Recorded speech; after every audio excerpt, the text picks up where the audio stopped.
আজ আমরা জানি যে অভয়ার জন্মদিন এবং সেই উপলক্ষে তার মা বাবা ডাক দিয়েছে সবাইকে পথে নামার জন্য।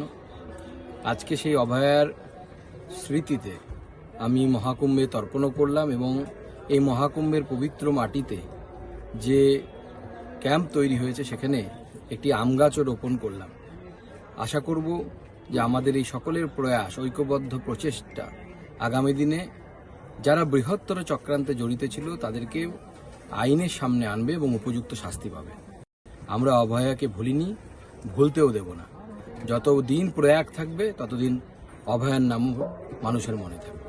আমি আজকে আমার মেয়েদেরকে সাথে নিয়ে আজকে এই আম গাছ এখানে রোপণ করলাম।